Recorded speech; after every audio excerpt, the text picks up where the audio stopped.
శ్రోతలకు నా హృదయపూర్వక నమస్కారములు.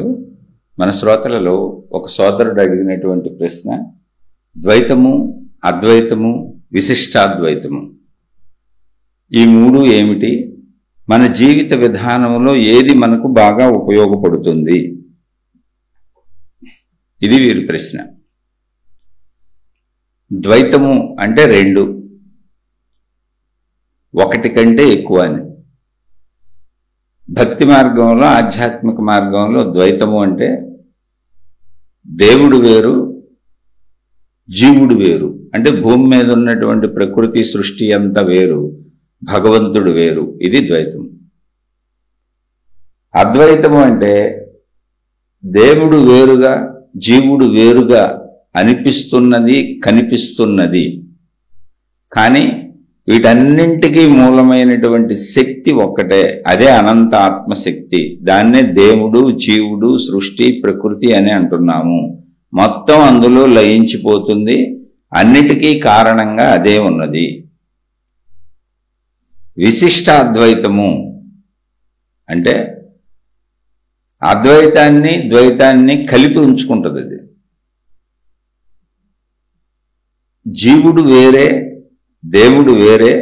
కానీ జీవుడు ఉత్తమ గతులను పొంది ఆ దేవుడికి దగ్గరగా వెళ్ళి ఆ దైవలోకంలో ఉంటాడు. విశిష్టాద్వైతము రెండింటిని కలుపుకుంటూ వెళ్తుంది. అంతే. అది కొంచెం, ఇది కొంచెం చెప్పుద్ది. జీవుడికి కూడా కొంత ఉన్నత స్థానం ఉందని చెబుతుంది. ఇంతకీ ఇవి ఒక విధానాలుగా, మార్గాలుగా తయారు చేసుకుని మనం మాట్లాడుకుంటున్నాం తప్ప, అసలు మన జీవితంలో మన భక్తి మార్గాన్ని పరిశీలించుకుంటే మీరు ద్వైతము, విశిష్టాద్వైతము, అద్వైతము, వీటి గురువులు ఎవరు, వీటి విధానాలు ఏంటి అడగబాకండి. ఊరికనే ఒక్కొక్క భక్తి మార్గంలో ఒక్కొక్కళ్ళు ఒక్కోలా వెళ్ళారు. అన్నీ ఒకటే, ఇక్కడ అనేకమేమి లేవు. కానీ అలా అనిపిస్తుంది మనకి. ఇప్పుడు ద్వైతము మధ్వాచార్యుల వారిది ద్వైతము సంపూర్ణ ద్వైతంగా కనపడుతుంది. రామానుజాచార్యుల వారిది విశిష్టాద్వైతము, శంకరాచార్యుల వారిది అద్వైతము. అంటే వీళ్ళు వీటిని బాగా ప్రచారం చేశారు. మిగిలిన వాటిని వాళ్ళేం ఖండించలేదు. ఇప్పుడు శంకరాచార్యుల వారు సౌందర్యలహరిని అనేక మంది దేవతా స్తోత్రాలు రచించారు. ఆయన ఏం అద్వైతాన్ని ఖండించలేదు, విశిష్టాద్వైతాన్ని ఖండించలేదు. ఆయన అద్వైతాన్ని ప్రతిపాదించారు, అంతే తప్ప ద్వైతాన్ని, విశిష్టాద్వైతాన్ని ఖండించలేదు. అసలు అద్వైతంలో అన్ని కలిసిపోయి ఉంటాయి. అద్వైతము అంటే రెండవది లేదు అన్న దాంట్లో ఉన్నవన్నీ కలిసిపోయి ఉంటాయి. అద్వైతంలో సమస్తం ఉంటుంది. ద్వైతం ఉంటుంది, విశిష్టాద్వైతం ఉంటుంది, అద్వైతం ఉంటుంది. అది అద్వైతాన్ని చేరటానికి ఇవి మెట్లు. ఇప్పుడు మనం ఉన్నామండి, నేను శరీరం అన్న భావనేగా మనకు ఉండేది. ఎవరికైనా ఇందులో అబద్ధమే ఉంది, నిజమే కది. సృష్టి లేదా, కనపడతలేదా? సృష్టి అంతా నిజమేగా. అసలు ఇక్కడ నిజంగా మనకు కనపడింది ఏంటి అంటే అద్వైతమే. అనంత ఆత్మశక్తి నీకు ఎప్పుడూ కనపడదు, నీకు ఏ విధంగానూ దర్శనం అవదు. కేవలము జ్ఞానరూప అనుభవము, ఆత్మదర్శనము. అంటే ఏంటి? లోపల అనుభవం కలుగుతుంది. అంటే లోపల అనుభవం కలగటం ఏంటండి అంటే, లోపల అనుభవం ఎలా కలుగుతుందో చెప్తాను వినండి. లోపల అనుభవం ఏంటి అంటే, ఇప్పుడు బెల్లము తీయగా ఉండును అన్నప్పుడు బెల్లం ఉంది, బెల్లం అనేది అక్కడ ఉంది. బెల్లపు రంగు ఉంది, పసుపుగా ఉంది బెల్లం రంగు. చిన్న ముక్క కొట్టారు, పలకగా ఉంది, 4 పలకలుగా ఉంది. దాన్ని 4 పలకలుగా ముక్కలా తయారు చేశారు. దానికి ఒక ఆకృతి, షేప్ ఉంది, దానికి ఒక రంగు ఉంది, దానికి ఒక వాసన ఉంది, దానికి ఒక రుచి ఉంది.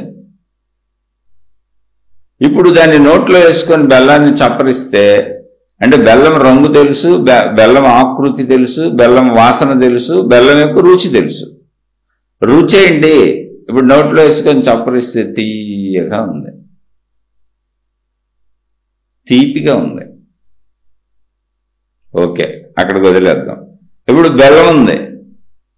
బెల్లం ఉంది, అక్కడ బెల్లపు ముక్క ఉంది. బెల్లాన్ని చూస్తున్నా నేనున్నాను, మనిషి ఉన్నాడు. బెల్లాన్ని చూస్తున్న మనిషి ఎవరున్నారో, బెల్లం వేరుగా ఉంది, మనిషి వేరుగా ఉన్నాడు, దీనిని అద్వైతము అని చెప్పుకోవచ్చు. అంటే అన్ని రెండుగా వేరువేరుగా భిన్నంగా ఉన్నాయి. అద్వైతం అంటేనే ద్వైతము. ద్వైతము అంటే అన్ని ఒకటి కంటే ఎక్కువగా విభిన్నంగా ఉన్నాయి. విభిన్నత ద్వైతము. అలా భగవంతుడు కూడా ముందు నేను విడిగా చూస్తాను, నేను అక్కడ దూరంగా చూస్తాను. ఎవరైనా ఫస్ట్ భగవంతుడిని మన ఇళ్లలో కానీ మన ప్రారంభ దశలో మనం ఎక్కడైనా భగవంతుడు భగవద్ ఆరాధనలకు వెళ్ళినప్పుడు మనం చూసేదంతా కూడా భగవంతుడిని వేరుగానే. అందుకే భగవంతుడి పట్ల భక్తి కలుగుతుంది మనకి. భక్తి అంటే ఏంటి? మా నాన్నగారంటే నాకు ఇష్టం, మా అమ్మగారంటే నాకు ఇష్టం, నా పిల్లలంటే నాకు ఇష్టం, నా అన్నదమ్ములంటే నాకు ఇష్టం. అలా ఉంది. ఇప్పుడు పిల్లల మీద ఉంటే వాత్సల్యం, తల్లిదండ్రుల మీద ఉంటే గౌరవం అభిమానం, భార్యాభర్తల మధ్య ఉంటే ప్రేమ అనురాగం, అలా సోదర ప్రేమ, స్నేహం అంటే ఇద్దరు మనుషుల మధ్య సంబంధం లేని వాళ్ళ మధ్య అభిమానం కుదిరితే స్నేహం. ఇలా ఒక్కొక్క బంధానికి ఒక్కొక్క పేరు పెట్టుకున్నాం. అదే భగవంతుడి మీద ఇష్టం కలిగితే భక్తి. అంతే. భగవంతుడు అనేదాన్ని మనం నమ్ముతున్నాం విడిగా. అంటే బెల్లం మొక్కను విడిగా చూసాం, అలా ప్రపంచంలో అన్ని విడివిడిగా కనబడుతున్నాయి. మనుషులు, జంతువులు అన్నీ విభిన్నంగా ఉన్నాయండి. విభిన్నంగా ఉండటమే ద్వైతం. విభిన్నంగా ఉండటమే ద్వైతం. ఎవరైనా మొట్టమొదటి దశ అదే. ఎక్కడైనా మన అందరి మొట్టమొదటి దశ అదే. ఇప్పుడు ఇలా ద్వైతంలో వెళుతూ భగవంతుణ్ణి ఆస్వాదిస్తున్నాను. ఇప్పుడు బెల్లాన్ని నేను నోట్లో వేసుకొని రుచి చూసినట్టుగా భగవత్ సంబంధిత కథలో భగవద్ జ్ఞానం, భగవద్ ధ్యాస, భగవంతుడు దాంట్లోకి కొంచెం లోతుగా చొచ్చుకుపోయేళ్ళాను. లోతుగా చొచ్చుకుపోయేళ్ళినప్పుడు అర్థమైంది ఏంటంటే అసలు ఈ సృష్టి మొత్తం భగవంతుడికి సంబంధించిందే. భగవంతుడు అనేటువంటి ఒక ప్యూర్ శక్తి ఉంది, కానీ ఈ సృష్టి మొత్తం భగవంతుడికి సంబంధించిందే. నేను కూడా భగవంతుడికి సంబంధించిన వాడిని. మరి భగవంతుడికి సంబంధించిన వాడిని అయినప్పుడు నేను భగవదంశ కాదా? మరి ఈ సృష్టి అంతా భగవదంశ కాదా? భగవంతుడికి సంబంధించింది అంటున్నాం. అంటే భగవంతుడు సృష్టిలా మార్పు చెందకుండా, అంటే ఒక మనిషిలా ఇంద్రియములు ధరించి స్త్రీ పురుష శారీరక సంబంధములు ఇలాంటి జీవిత విధానంలో సృష్టిగా పరిణామం చెంది జంతువులుగా, సృష్టిగా ఇలా రకరకాలుగా పరిణామం చెందిన శక్తి ఏది ఉందో అది భగవంతుడి చేతే, భగవంతుడు కృప చేతే, భగవంతుడి ఆధీనంలోనే జరిగింది. కానీ ప్యూర్గా భగవంతు శక్తి విడిగా ఉంది. ఇది కూడా భగవంతుడికి సంబంధించిందే. ఎలా అంటే బంగారం ప్యూర్గా విడిగా ఉంది, బంగారు ఆభరణాలు విడివిడిగా ఉన్నాయి. బంగారు ఆభరణాలకు రకరకాల పేర్లు ఉన్నాయి. ఉంగరాలు, బ్రాస్లెట్లు, మెళ్ళ గొలుసులు, చేతికి గాజులు, వడ్డాణాలు, అరవంకీలు, ముక్కు పుడకలు, పాపిడి బిళ్ళలు, ఎన్నో రకాలు ఉన్నాయి. వందల వేల రకాల బంగారు ఆభరణాలు ఉన్నాయి. అన్నింటికి పేర్లు ఉన్నాయి. బంగారము అన్నప్పుడేమో అది ప్యూర్ బంగారం, మేలిమి బంగారం, అది ఆభరణాల కింద పనికిరాదు. ఆభరణం అవ్వదు అసలు. అది ఆభరణం అవడానికి ఛాన్స్ లేదు. బంగారం ఆభరణం అవ్వాలి అంటే ఆభరణములో కొంత రాగిని మిక్స్ చేయాలి, వేరే లోహాన్ని కలపాలి, బంగారమునకు భిన్నమైన దాన్ని. అలాగే ప్యూర్ శక్తి అయినటువంటి భగవత్ శక్తి ప్యూర్గా ఉండి సృష్టిగా మారటానికి విడిగా సృష్టిగా అయింది. బంగారు ఆభరణాలు ఎలా అయినాయో అలా విడిగా సృష్టిగా అయింది. ప్యూర్ శక్తి భగవంతుడికి ఉంది. ఇందులో ఎవరైతే ఆ భగవత్ శక్తికి ఆకర్షితులవుతారో, ఆ భగవతత్వానికి దగ్గరవుతారో వారంతా కూడా భగవంతుడి సన్నిధిలో ఉంటారు, భగవంతుడికి బాగా దగ్గరగా ఉంటారు. పెద్ద తేడా ఏం లేదు భగవంతుడికి వీళ్ళకి. అక్కడికి చేరుకుంటారు. కానీ ఆ చేరుకొని ఆ పరమపదం చేరుకునే లోపల ఈ సృష్టిలో ఉన్నప్పుడు వీళ్ళు మామూలుగా బంగారు ఆభరణాలలాగా ఉన్నవాళ్ళు. వీళ్ళు కొద్ది గొప్ప తేడాలో విశిష్టాద్వైతం ఇదే చెబుతుంది. ఇప్పుడు చూడండి, మనం భగవంతుడి వైపుకి ఫస్ట్ ఏమో మనం మనిషి, మన రక్షణ కోసం భగవంతుడిని ప్రార్థిస్తాం. ఇదంతా ద్వైతం. నన్ను కాపాడు, నన్ను రక్షించు, నాకు కావలసినవి సమకూర్చు, నాకు చేసి పెట్టు అంటే మానవుడికి పోల్చి చెబుతున్నాను. అక్కడ ద్వైతం గురించి, అద్వైతం గురించి, విశిష్టాద్వైతం గురించి అబ్బో బోల్డ్ గ్రంథాలు ఉన్నాయి. వాటి గురించి చెప్పట్లా నేను, ఆ విధానం చెబుతున్నాను. అది అందరి జీవితాల్లోనే ఆ విధానం వెళ్తూనే ఉంటుంది, ఒక్కొక్క మెట్టు అది. ఇలా మనం ఫస్ట్ భగవంతుడికి ఆకర్షితుడవుతాం. అసలు లోకం అంతా మనకి ద్వైతంగా కనపడుతుంది, అనేకంగా కనపడుతుంది. భగవంతుడు కూడా అలా అనేకంలో ఒకడికి విడిగా ఉంటాడు, మనం వేరుగా ఉంటాం. భగవంతుడికి ఆకర్షితులమయ్యి మనలోని గుణమార్పు చేసుకుంటూ, చెడును పోగొట్టుకుంటూ, మనలో దైవీ గుణాలు పెంచుకుంటూ ఆ భగవత్తత్వానికి దగ్గరగా ప్రయాణించుకుంటూ వెళ్ళిపోతాం, ఆ భగవంతుడికి సమీపమునకు వెళ్ళిపోతాం. అది విశిష్టాద్వైతం. ఎవరైనా వెళ్తారు అలాగే. అక్కడికి వెళ్ళినాక ఇప్పుడు ఆ భగవంతుడు వేరు నేను వేరు అనే భావన కాకుండా ఆ భగవంతుడిలోనే లీనమైపోతాను. ఇంకా నేను భిన్నంగా లేను, అదే అద్వైతం. రెండవది లేదు, ఉన్నది ఒకటే, ఉన్నది మొత్తం భగవత్ శక్తి. నేను ఆయనలో కరిగి కలిసిపోతాను. అలాంటి కరిగి కలిసిపోతాను అనడానికి అనువుగా చెప్పబడింది ఆత్మ సిద్ధాంతం, శంకరాచార్యుల వారు ప్రతిపాదించింది. అలాగే దీన్ని బ్రహ్మము అనే గ్రంథాలు కూడా చెబుతున్నాయి. ఇవి మెట్లు ఎక్కటానికి ఇందులో వాదోపవాదాలు ఏమి లేవు. అయితే ఒక్కొక్క దాన్ని ఒక్కొక్కళ్ళు ప్రాతిపదికగా ఆయా కాలాలలో ఆయా గురువులు వాటిని ప్రాచుర్యంలోకి తీసుకెళ్లారు. ఇప్పుడు విశిష్టాద్వైతాన్ని రామానుజాచార్యుల వారి నుంచి బాగా ప్రాచుర్యంలోకి వెళ్ళింది, అంతకుముందు వారి గురువులు ఉన్నారు. అలాగే ద్వైతము మధ్వాచార్యుల వారి ద్వారా ప్రాచుర్యంలోకి వెళ్ళింది, కానీ అంతకుముందు అది విధానంలో ఉంది. ఇవన్నీ ఆల్రెడీ ఇంతకు ముందు నుంచి ఉన్నవే. అంటే ఒక మనిషి యొక్క పోకడకు నడకకు అనువుగా ఇవి చెప్పబడుతున్నవి. అలాంటి శంకరాచార్యుల వారు అనంత ఆత్మ సిద్ధాంతాన్ని ప్రతిపాదించి మనంతా ఆత్మస్వరూపులమే, సృష్టి అంతా ఆత్మమయం జగత్, సర్వం ఆత్మమయం జగత్ అని ప్రతిపాదించిన శంకరాచార్యుల వారు ఆఖరి దశలో ఆత్మస్థితి, అనంత ఆత్మస్థితి చెప్పారు తప్ప ఆయన ఏ భగవద్ అవతారాన్ని ఖండించలేదు. సరికదా, ఆయన అనేక గ్రంథాలు రచించారు. అక్కడ అర్థం చేసుకోవాలి. అందుకని సిద్ధాంతాలు విధానాలు పట్టుకొని ఖండన మండనాలు చేసుకుంటూ విమర్శలు చేసుకోకూడదు, దాన్ని అర్థం చేసుకోవాలి. అర్థం చేసుకుంటే ప్రాథమికంగా ఎవరైనా అసలు ముందు మనిషి గ్రహించే దశ సృష్టి అంతా వేరువేరుగా భిన్న భిన్నముగా ఉన్నది, ఇది సత్యం, వాస్తవం కళ్ళ ముందు కనపడుతుంది, అది ద్వైతము. అంతా వేరువేరుగా ఉంది. ద్వైతం అంటే వేరువేరుగా ఉంది. విశిష్టాద్వైతం అంటే ఈ వేరువేరుగా ఉన్నదాన్నంతా కలిపి ఉంచింది ఒకటే, అదే దైవశక్తి. అది వేరువేరుగా కనపడుతుంది కానీ దీన్ని కలిపి ఉంచిందంతా ఒకటే, ఏకశక్తే. ఊరికి అలా మనకు వేరువేరుగా కనపడుతుంది, కనపడే మాట వేరుగా జీవులుగా నిజమే, కానీ దీన్ని కల్పించిందంతా ఒకటే ఏకశక్తి. ఆ ఏకశక్తి ప్యూర్గా దైవశక్తిగా కూడా ఉన్నది. అది సృష్టిగా పరిణామం చెందకుండా ఉన్నది. సృష్టిగా పరిణామం చెందింది కొంచెం మలినమైంది,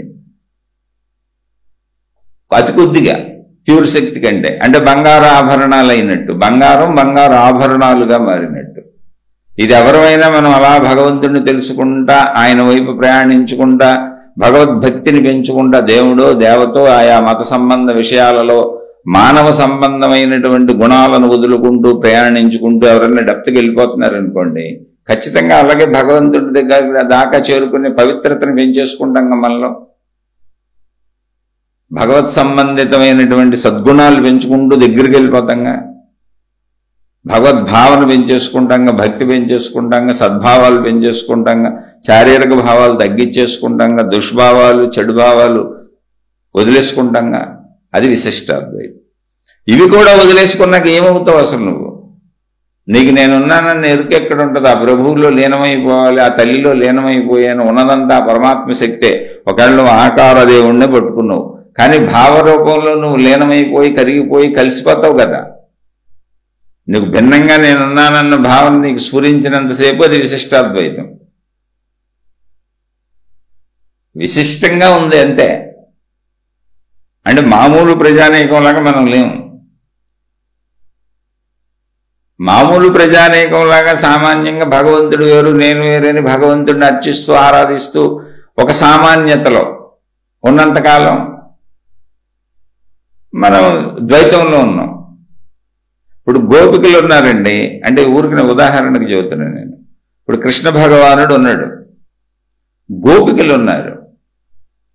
గోపికలు 16,000 మంది లేకపోతే 16,100 మందో గోపికలు. ఎవరు వీళ్ళంటే నరకాసురుడు అనేక మంది రాజకుమార్తెలను చెరసాలలో బంధించి ఉంచాడు, ఆయన దగ్గర బంధించి ఉంచుకున్నాడు. ఆ నరకాసురుడిని సంహరించే వీళ్ళందరినీ విడిపించాడు ఆయన, కృష్ణ భగవానుడు.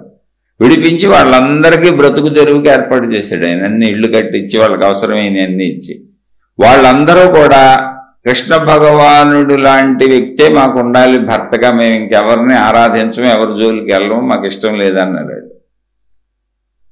ఇప్పుడు 16,000 మందిని కృష్ణ భగవానుడు వివాహం ఆడాడు అని మనం మామూలుగా అనుకుంటాం, అంతమంది భార్యలు ఆయనకని. కాదు, గోపికలు కృష్ణ భగవానుడు 16,000 మంది ఒక్కొక్కరు విడివిడిగా ఈ కృష్ణుడు మాకే సొంతం అనుకుంటున్నారు. ఎవరికి వాళ్ళు ఎంత సొంతం అనుకుంటున్నారు అంటే, గాఢ భావనలో ప్రతి వాళ్ళ దగ్గర కృష్ణుడు ఉన్నాడు. ఆ కృష్ణ భగవానుడు చేసిన మాయ కాదది, వాళ్ళ మనస్సు యొక్క తీరును చెప్పడానికి మనకు చెప్పారు. తీవ్రమైన గాఢతలో కానీ తీవ్రమైన భయంలో కానీ మీరు ఉండండి, మీకు అది కనపడుతుంది. అక్కడ తాడును చూసి పాము అనుకుంటారు. విపరీతమైన భయస్థులుగా భయంగా ఉన్నారనుకోండి, తాడును చూసి పాముని ఎగిరిగంతేసి దూకెళ్ళిపోతారు. మానసిక ఆందోళనలు తెచ్చుకునే వాళ్ళందరూ ఇదే. తీవ్రమైన భయానికి గురి అయినప్పుడు, విపరీతమైన ఆలోచనలకు వెళ్ళినప్పుడు కూడా మీరు మానసిక ఆందోళనలో అది నిజమని భావిస్తూ ఉంటారు. అలాగే తీవ్రమైన భక్తిలోకి వెళ్ళిపోయినప్పుడు కూడా 16,000 మంది కృష్ణుణ్ణి భావించుకుంటున్నారు. ఎంత భావన అంటే గాఢతగా ఆ భగవంతుడు వాళ్ళతోనే ఉన్నాడు, వాళ్ళు అనుభవిస్తున్నారు ఆయన్ని తమవాడిగా. వాళ్ళకి ఎలా నచ్చితే అలా, తమ భర్తగా, తమ ప్రియుడిగా, ఏదో ఒకటి. అది కృష్ణుడికి ఏం సంబంధం లేదు. అలా కృష్ణుడి ప్రపంచంలో ఉన్న అందరూ అనుకోవచ్చు. ఈ విషయం డౌట్ వచ్చి నారదుడు అడిగాడు కృష్ణుడిని.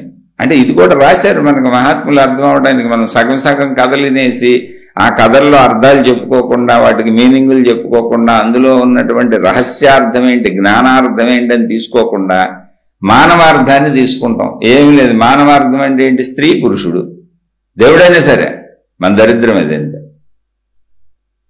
మనం ఇంకా దాటి పైకి వెళ్ళం అసలు. ఇప్పటికి అసలు ఎక్కడైనా వీలవుద్దండి? 16,000 మంది, 16,100 మంది అనుకుంటా, 16,000 మంది గోపికలు, 8 మంది అష్టభార్యలు. అసలు కుదురుతుందండి 16,000 మంది ఎవరికన్నా? అది వాళ్ళ భావన, అదే విశిష్టాద్వైత భక్తి. ఎవరికి వాళ్ళు ఆ భగవంతుడిని తమ సొంతంగా భావించుకున్నారు. ఇప్పుడు మనందరం ఒకే దేవుణ్ణి పూజించేవాళ్ళు ప్రపంచవ్యాప్తంగా కోటాను కోట్ల మంది ఉంటారండి. ఎవరికాళ్ళు నా భగవంతుడు, నా దేవుడు, నా దేవత అనుకోట్ల. దేవత ఒక ఆమె, దేవుడు ఒక ఆయనే. కోట్ల మంది ఎవరిళ్ళల్లో వాళ్ళు పూజించుకోవట్లే. ఎవరికి ఇష్టం వచ్చిన వాళ్ళు వాళ్ళ దేవుడికి వాళ్ళని ఊహించుకోవట్లే. ఇప్పుడు మనందరం అలాగే చేస్తున్నాం. దేవుడు ఒక్కడే, కానీ కోటాను కోట్ల మంది ఆ దేవుడిని ఎవరికి వాళ్ళు నా దేవుడు అని పూజించుకుంటారు. అప్పుడు 16,000 మంది గోపికలు పూజించుకోవడానికి ఏమొచ్చింది? ఈ విషయం నారదుడు కృష్ణ భగవాను అడిగాడు. అయ్యా, 16,000 మంది వాళ్ళు, 8 మంది భార్యలు, మళ్ళీ అసలు ఏంటి ఇదంతా అని. చూపిస్తానన్నారు ఆయన కృష్ణుడు. నారదుడు అందరిళ్ళకి వెళ్ళాడు. ఎక్కడికి వెళ్ళినా అందరిళ్లలో ఒకే టైంలో కృష్ణుడు ఉన్నాడు.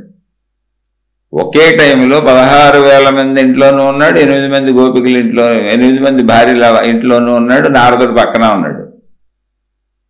ఏంటయ్యా ఇదంతా, అసలు నువ్వు ఇందులో ఏది నిజం అన్నాడు.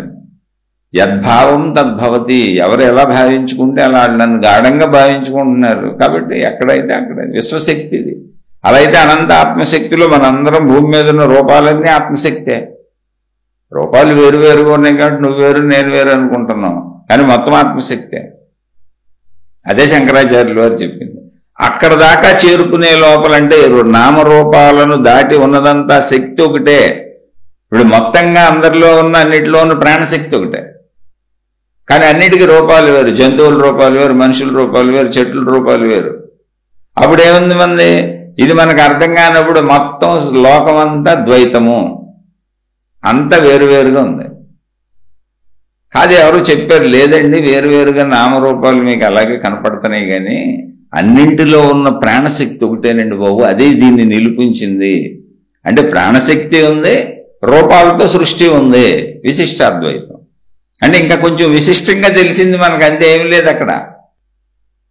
ఇప్పుడు విశిష్టమైన అద్వైతం అది. అద్వైతం అంటే ఏంటి? రెండవది లేదంటూనే రెండవది ఉందని చెబుతుంది. అక్కడ కొంచెం విశిష్టతగా చెబుతుంది. సృష్టి ఉన్నమాట నిజమే, ఇప్పుడు కనపడుతున్న మాట నిజమే, కానీ ఈ సృష్టికి ఆధారంగా ఉన్న ప్రాణశక్తి ఒకటే లోపల. అందరం అలా కొంచెం ముందుకెళ్ళినప్పుడు, గాఢభక్తిలోకి వెళ్ళినప్పుడు అక్కడికి వెళ్తాం.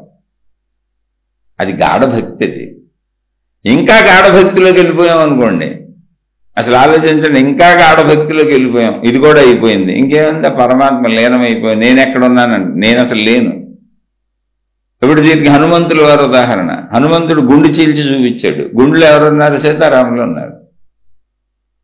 అంటే నేను లేను, అసలు నా రూపం మీకు కనపడుతుంది కానీ నేను లేను. ఇది సీతారాములే ఉన్నారు, ఈ దేహం అంతా సీతారాములే, ఈ దేహశక్తి అంతా సీతారాములే. అందుకని హనుమంతుల వారు చిరంజీవి అంటే ఏంటనుకుంటున్నారు?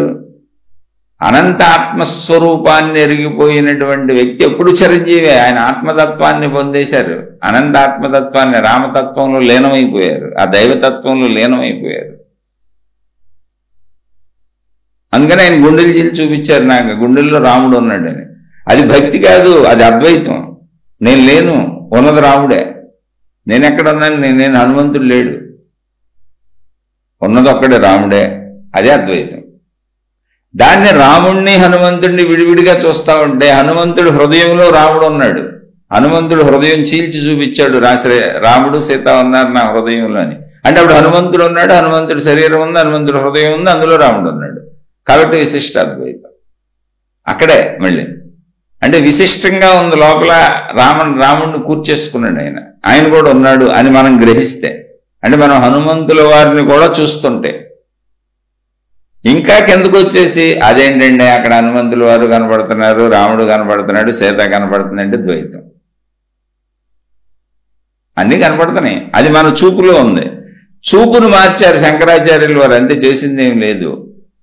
ఒరే నాయన, రాముడు ఉన్నమాట నిజమే, నేను కాదంటలేదు. సీతమ్మ ఉన్నమాట నిజమే, నేను కాదంటలేదు. హనుమంతుడు ఉన్నమాట నిజమే, నేను కాదంటలేదు. కానీ హనుమంతుడు ఎక్కడున్నాడు, రాముడు ఎక్కడున్నాడు, సీత ఎక్కడుంది, వీళ్ళు ముగ్గురు ఎక్కడున్నారు? హనుమంతుడి యొక్క హృదయంలో ప్రాణశక్తిలో శ్రీరామచంద్రులు ఉన్నారు. ఆయన ప్రాణశక్తి లేదు అక్కడ. ఆయన ప్రాణశక్తే లేనప్పుడు హనుమంతుడు అని ఆయన ఎక్కడ ఉన్నాడు? ఉన్నది ఒకటే శ్రీరామచంద్రుడు. నీకు అలా హనుమంతుడు రూపంలో అనిపిస్తుంది, ఊరికి అంతే కనిపిస్తుంది నీకు, కానీ ఉన్నదంతా శ్రీరామచంద్రుడే. రామమయమే హనుమంతుడు. హనుమంతుడు లేడు ఇంకా, హనుమంతుడు రామమయం అంతే. రాముడే ఉన్నాడు ఇప్పుడు అక్కడ. అదే హనుమంతుడు చూపిస్తున్నాడు అని చూపు మార్చారు, ఆయన దృష్టి మార్చారు. అనంత ఆత్మజ్ఞానం అనేది దృష్టి మార్పు, జ్ఞాన మార్పు, భావ మార్పే తప్ప పదార్థ మార్పు జరగదు. పదార్థంగా సృష్టి ఎప్పుడూ ద్వైతమే, సృష్టి ఎప్పుడు ద్వైతమే, ఇంకా అందులో డౌటే లేదు. సృష్టి ఎప్పుడు ఇలాగే ఉంటుంది. మనుషులు ఎప్పుడు విడివిడిగానే ఉంటారు, చెట్లు పుట్లు చేమలన్నీ విడివిడిగానే ఉంటాయి. మనిషి 100 సంవత్సరాలు బతికే వరకు తన పోషణ, తన రక్షణ, తన ధన సంపాదన, తన కుటుంబము, తన ఇంద్రియాల అవసరాలు అన్నీ తీర్చుకోవాల్సిందే. శంకరాచార్యుల వారు కూడా అనంతాత్మ జ్ఞానాన్ని బోధించిన శంకరాచార్యుల వారు కూడా భోంచేశారు, తిరిగారు, కాలకృత్యాలు తీర్చుకున్నారు. ఆయన అనారోగ్యాలు, ఇబ్బందులు పడ్డారు. ఈ అద్వైత సిద్ధాంతాన్ని బోధించడానికి, ఈ అద్వైత సిద్ధాంతాన్ని వాదించడానికి ఆయన మనుషులతోనే తిరిగారు. ఎవరైతే ద్వైతము విశిష్టాద్వైతాలను ప్రచారం చేస్తూ వెళుతున్నారో ఆ మనుషులతోనే వాదోపవాదాలు జరిపి అద్వైతాన్ని ప్రతిపాదించారు. అంత భిన్నత్వంతోనే కదా మరి జరిగింది ఇదంతా. అక్కడ మనుషులే కళ్ళంతా కాదు, ఆయన దృష్టిని మారుస్తున్నారు. నాయన దృష్టి మార్చుకో, సృష్టి మారిపోద్ది. భావం మార్చుకో, మొత్తం ఏకత్వం వచ్చేస్తుంది. ఈ దుఃఖం ఉండదు నీకు. వేరు భావన వల్ల దుఃఖం కలుగుతుందని అద్భుతమైనటువంటి అనంత ఆత్మతత్వాన్ని అందించారు. సామాన్యమైన విషయం కాదు అసలు అది. అటువంటి శంకరాచార్యుల వారు దేహపరంగా వచ్చినప్పుడు ఆయనేమి మళ్ళీ మన్నేం మోసం చేయలే. మనం అర్థం చేసుకోవటంలో తప్పు పడుతున్నాం. శంకరాచార్యుల వారు ప్రతిపాదించేది ఏంటి? ఆత్మసిద్ధాంతం. ఆత్మసిద్ధాంతం అంటే ఏంటి? యావత్ విశ్వము ఒకటే, ఉన్నదంతా పరమాత్మ శక్తే, అదే ఆత్మశక్తి. అదే అనేకంగా అవుతుందంతే. కానీ అనేకం అంతా ఏకంలోనే ఉంది, అది ఏకంగానే ఉంది. ఊరికనే మీకు నామరూపాదులు అలా కనపడుతున్నాయి. ఆ నామరూపాదులన్నీ కూడా మళ్ళీ వెళ్ళి అందులో కలిసిపోతాయి. భిన్నంగా ఇప్పుడు కూడా లేవు. అదే ఆయన ప్రతిపాదించినటువంటి ఆత్మతత్వం, ఉన్నదంతా ఒక్కటే. అలా ప్రతిపాదించినటువంటి ఆయన శరీరంతో జీవిస్తున్నప్పుడు, తన శిష్యులతో కలిసి ఆయన వెళ్తున్నప్పుడు ఆయన ఆచారము, నిష్ఠ, సాంప్రదాయము, పద్ధతి అన్ని పాటించేవారు. శిష్యులతో కలిసి వెళుతున్నప్పుడు ఒక తాగుబోతు ఆయనకు ఎదురొచ్చాడు. వాడు తప్పుకోవట్లేదు, ప్రజలు ఎవరు ఆయన నమస్కరించి దూరంగా తప్పుకునేవాళ్ళు, ముట్టుకునేవాళ్ళు కాదు. ఆయన మడి, ఆచారం, పద్ధతి అన్ని పాటించేవారు. ఓ తాగుబోతు ఎదురొచ్చాడు. ఆయన తప్పుకో పక్కకు తప్పుకో అన్నారు ఎవరో శంకరాచార్యులు వారు. తాగుబోతు ఆగాడు. అయ్యా స్వామి, నువ్వు చెప్పేది ఆత్మ సిద్ధాంతం కదా, ఉన్నదంతా ఒక్కటే కదా, మరి ఇప్పుడు నువ్వు తప్పుకోమని దేన్ని అంటున్నావు? నా శరీరాన్ని అంటున్నావా, నన్ను అంటున్నావా, ఆత్మని అంటున్నావా? అసలు తప్పుకునేది ఎవరో, తప్పుకోవలసిన వాడు ఎవరో ఇక్కడ అని అడిగాడు. ఎవరో తాగుబోతు. ఎవరిని? శంకరాచార్యులు వారు. ఈ కథ ఎందుకు రాశారు? శంకరాచార్యులు వారు కీర్తిని తగ్గిద్దామని రాశారా? కాదు. ఆచరణ యోగ్యంగా జీవించేటప్పుడు ఆచరణాత్మకమైన విషయాలలో జీవితం ఎప్పుడూ ద్వైతంలోనే ఉంటుంది. జీవితం ద్వైతంలో ఉంటుందండి. శరీరం ద్వైతంలోనే నడవాలి. మీరు ఒక్కటే స్థితి, అసలు 3 స్థితులు మన శరీరంలో ఉన్నాయి. శరీరము ద్వైతము, మనసు విశిష్టాద్వైతము, మనలో ఉన్న ప్రాణశక్తి, అనంత ఆత్మశక్తి అద్వైతము. ఈ 3 మనలోనే ఉన్నాయి. శరీర పరంగా నువ్వు ద్వైతంతోనే జీవించాలి. నువ్వు ఎంత చెప్పు, శరీరానికి అన్నం ఇవ్వాలి, ఆహారం ఇవ్వాలి, మలమూత్ర విసర్జనలు చేయాలి, దీన్ని కాపాడుకోవాలి, రక్షించుకోవాలి, స్నానపానాదులు చేయాలి, జాగ్రత్తగా ఉంచుకోవాలి. దీనికి అన్నీ రెండవ వస్తువులే కావాలి శరీరానికి. తనకు భిన్నమైన వాటినే శరీరానికి అందించాలి. దీనికి ఇంద్రియాలకు కావలసిన అన్నీ కూడా తనకు భిన్నమైనవే. కాబట్టి శారీరక స్థితి ఏంటి? ఇప్పుడు ఏ మనిషిదైనా ద్వైతము, తనకు భిన్నమైనయే కావాలి, తాను భిన్నంగానే ఉంటుంది. అలా అయితేనే బతుకుద్ది. మనసు విశిష్టాద్వైతము, మనసు శక్తి స్వరూపము. శరీరంతో ప్రపంచంతో, ఇటు శరీరానికి సంబంధించిన విషయాలని, ప్రపంచానికి సంబంధించిన అనుభవాలన్నింటినీ కలిపేసి మిక్స్ చేసి ఉంచుకుంటుంది. మనసులో 2 కలిసిపోయి ఉన్నాయి, విడదీయటానికి లేదు అక్కడ. ప్రాపంచిక విషయాలతో శరీరానికి కలిగినటువంటి అనుభవాల సమ్మేళనం మనసు. అంటే శరీరము, ప్రాపంచిక విషయాలు, అనుభవాలు, అనుభూతులు కలిసిపోయి ఉన్నాయి. అంటే శరీరము, ఇప్పుడు భార్యాభర్తలు ఉన్నారు, భార్య శరీరం వేరు, భర్త శరీరం వేరు. అంటే ద్వైతము, ఎప్పుడు ద్వైతమేది. ఈ భార్యాభర్తలు వివాహం చేసుకొని కాపురం చేశారు. భార్యాభర్తలు ఇద్దరు కలిసి కాపురం చేశారు, శారీరక సంబంధాన్ని అనుభవించారు. ఈ అనుభవం మనసులో ఉంది. అక్కడ మనసులో ఉన్న అనుభవము, ఆ గుర్తు, ఎరుక, మధురిమ ఉంది. అది కలిసిపోయే ఉంది. అక్కడ విడివిడిగా లేరు భార్యాభర్తలు, అనుభవంగా ఏకంగా ఉన్నారు. మానసిక స్థితిలో మీరు ఇలా అనుభవించిన విషయాలన్నీ, మీరు తిన్నవి, మీరు చూసినవి, మీరు అనుభవించినవి, సుఖాలు, దుఃఖాలు, బాధలు అన్నీ కలిసిపోయి ఉంటాయి. చూడండి, ఇప్పుడు రుచి అన్నప్పుడు నాలుక వేరుగా ఉంది. మన శరీరంలో నోరు, నాలుక వేరుగా ఉంది. పదార్థం వేరుగా ఉంది. పదార్థం వేరుగా ఉంది, నాలుక వేరుగా ఉంది అన్నప్పుడు ద్వైతము. పదార్థాన్ని తెచ్చి నాలుక మీదేసి రుచి చూసి నవిలి తినేశాను, రుచి చూశాను. ఇప్పుడు పదార్థము, నాలుక సంయోగము చేత కలిగినటువంటి రుచి విశిష్టాద్వైతము. అంటే పదార్థాన్ని తిన్నానని తెలుస్తుంది, నేను తిన్నానని తెలుస్తుంది, పదార్థాన్ని తిన్నానని తెలుస్తుంది, కానీ అది ఏకంగా కలిసిపోయి ఉంది. విశిష్ట అద్వైతము అక్కడ ఏకస్థితిలోనే ఉంది, కానీ విశిష్ట అద్వైతం 2 తెలుస్తున్నాయి. అలా మనసు విశిష్టాద్వైతం, ఒక మనిషిలో ఉన్న మనసు విశిష్టాద్వైతము.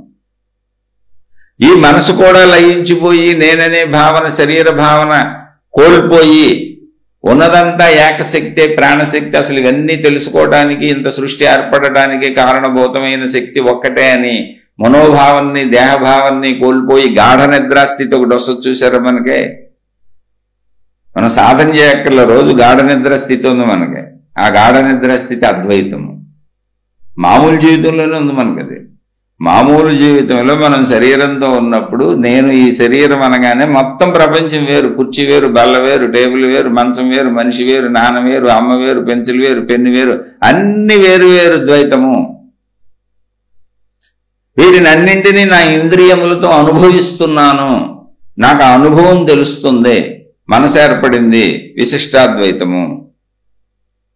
ఇప్పుడు మనోభావాన్ని శరీర భావాన్ని వదిలేసి గాఢ నిద్రలోకి వెళ్ళిపోయాను, అద్వైతము ఏమీ లేదు అసలు. అక్కడ నేను లేను, వస్తువులు లేవు. నేను లేను, వస్తువులు లేవు. అద్వైతము, గాఢ నిద్ర అద్వైతము. మనసు మానసిక స్థితిలో విశిష్టాద్వైతము, శారీరక స్థితిలో ద్వైతము. ఈ మూడు అసలు కుదరకుండా ఎలా ఉంటాయండి జీవితంలో? ప్రతి మనిషి రోజు ఈ స్థితిలో ఉంటాడు. శరీరంతో నువ్వు ఎప్పుడూ ద్వైతంతో ఉండాల్సిందే. భగవత్ సంబంధిత విషయాల మామూలు విషయాల నీ ఇష్టం. మనసుతో ఎప్పుడు విశిష్టాద్వైతం. ఎందుకంటే మనసులో అన్ని ఏకమై ఒకటిగా ఉంటాయి. అనుభవాలు మిగులుతాయి, అనుభూతులు మిగులుతాయి. మనసులో వస్తువులు పదార్థాలు విషయాలు ఉండవు, అనుభవాలు ఉంటాయి. అందుకే సుఖ దుఃఖ భావాలు ఉంటాయి అక్కడ. అవి కలిసిపోయినాయి. కలిసిపోతేనే భావాలు అనుభవాలు దొరికినాయి. సంపర్కము చేత వచ్చినాయి. అది విశిష్టాద్వైతము. గాఢ నిద్రలోకి వెళ్ళిపోయాను, అసలు మనసు లేదు, నేను లేను, అద్వైతం. అక్కడ ఏమి లేదు, నేను కూడా లేను, ఏమీ లేదు అసలు. అక్కడ ఏముంది మరి? ఏమీ లేదు అన్నటువంటి స్థితి ఉందండి. అది ఉంది. ఏమి లేదు అంటే ఏమి లేదంటే శరీరం లేదు, మనసు లేదు. మరేముంది? శరీరానికి మనసుకు ఆధారమైన శక్తి ఉంది. అందుకే మెలకు వస్తే మళ్ళీ శరీరం, నా మనసు నా శరీరం అంటున్నావు. మెలకు రాగానే ముందు మనసు మొదలవుద్ది, విశిష్టాద్వైతం మొదలవుద్ది. మనసు వచ్చి శరీరాన్ని లేకుద్ది, అద్వైతం మొదలవుద్ది. అలా ఒక రోజులోనే మనం ద్వైతము, విశిష్టాద్వైతము, అద్వైతంలోకి వెళ్ళిపోతున్నాం. ఆ అద్వైతము గాఢ నిద్ర ఏదుందో ఆ స్థితిని మెలకువలో నువ్వు సాధించుకుంటే అది అనంతాత్మస్థితి అని శంకరాచార్యుల వారు ఆ గాఢ నిద్ర స్థితిని మెలకువలో ఎలా పొందొచ్చో వివరించారు. అంతే, ఇందులో ఏ కన్ఫ్యూజన్ లేదు. అది నాకు ఇదే నచ్చింది, నేను ద్వైతంలో పోతాను, మధ్వాచార్యులే నచ్చారు, నాకు ఇదే నచ్చిందంటే అటిల్లు. లేదు నాకు విశిష్టాద్వైతం నచ్చింది, రామానుజాచార్యులు నచ్చారంటే ఇటిల్లు. లేదు నాకు అద్వైతం నచ్చింది, శంకరాచార్యులు నచ్చారంటే అటిల్లు. నీకు ఎలా నచ్చితే అటిల్లు. కానీ నీ జీవితంలో మూడు రోజు ఉంటాయి. ఈ మూడు స్థితులు ఒకటికి సంబంధించినవే, మార్చటానికి లేదు వాటిని. ఇక కాదు మేము కొట్టుకుంటామంటే మూర్ఖులకి అసలు అంతే లేదు. ఆ మూర్ఖులకి ఎవడో చెప్పలేడు. అందుకని ఇందులో మన జీవితానికి ఏది బాగా ఉపయోగపడుతుంది అంటే కాదు, జీవిత దశలేవి. ప్రారంభ దశలో ద్వైతం ఉంటుంది. ప్రారంభ దశలో ఎప్పుడూ ద్వైతం ఉంటుంది. ఆ ప్రారంభ దశ నుంచి కొంచెం లోతుగా ప్రయాణించినాక భగవంతుడు మానసిక ఆలంబన అయిపోతాడు. చాలా మందికి భగవంతుడు కళల్లో కనపడ్డాడు, మహిమలు జరిగినాయి, అవి జరిగినాయి, ఈ జరిగినాయి అని చెబుతూ ఉంటారు. అదంతా మనస్సు. నువ్వు ఎలా అయితే పాములు, కప్పలు, భయాలు ఇవన్నీ మానసికంగా జరుగుతున్నాయో, మానసిక ఆందోళనలు వస్తున్నాయో, మానసిక వ్యాధులు వస్తున్నాయో, చిత్త చాంచల్యం వస్తుందో, ఇదంతా ఎలా జరిగింది? భయభ్రాంతులకు గురవుతున్నావు భౌతికంలో ఎక్కువ ఆలోచించి. అలాగే భగవద్భావనలో కూడా భక్తిలో నువ్వు తీవ్రంగా వెళ్ళిపోయినప్పుడు నీ మనసుకు నువ్వు ఏ దేవుడితో వెళ్తే ఆ దేవుడు కనపడతాడు. అది తప్పు, రైట్ కాదు అక్కడ. అది ఒక విధానం. మనసే అన్ని వైపులా, ఇటు తప్పుకెళ్ళినా ఇటు రైట్కి వెళ్ళినా మన ఏవో మనుష్యానాం కారణం బంధమోక్షయోగం. అది విశిష్టాద్వైతం. అందుకని నువ్వు పూజించే దేవుడు, నీ మతపు దేవుడు, నీ మతపు గురువే నీ కళ్ళల్లోకి వస్తారు, నీ మహిమలు చేస్తారు, నీకు మహిమలు చేస్తారు. వేరే దేవుడు రాడే. ఇప్పుడు మీ ఇంటికి మీ కళల్లోకి వచ్చి నీకు మహిమలు చేసి, నీకు రక్షణ ఇచ్చి, నీకు కనపడి అన్ని చేసేది ఎవరో తెలుసా? నువ్వు తరతరాలుగా సంవత్సరాల నుంచి మనోభావనలో నింపుకున్న దేవుడు. మరి ఇంకో దేవుడు ఎందుకు రాలేదంటే మనసుకు బాగా పట్టింది ఈ దేవుణ్ణి మనం పట్టించాం కనుక.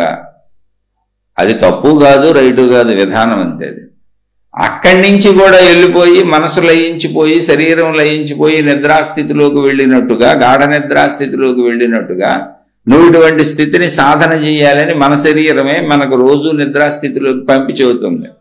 అదంతా మన శరీరంలోనే ఉంది. శరీరము నేను అన్నటువంటి పక్క శరీర భావన ద్వైతము. మొత్తం అన్నీ విడివిడిగా కనబడతాయి. మనసు అనేది ఏంటి? ప్రాణశక్తే. శరీరము ప్రపంచము నుంచి అనుభవించిన విషయాలన్నీ అనుభవాలుగా ఉంచుకుంటుందే లోపల, అది ప్రాణశక్తే. కానీ ప్రపంచం కలిసి ఉంది అందులో, అందుకని అది మనస్సు. అది శుద్ధ ప్రాణశక్తే. శుద్ధ ప్రాణశక్తిలో మనసు, ప్రాపంచిక విషయాలు, శారీరక అనుభవాలు కలిసి ఉన్నాయి కనుక అది మనసు. అప్పుడు అది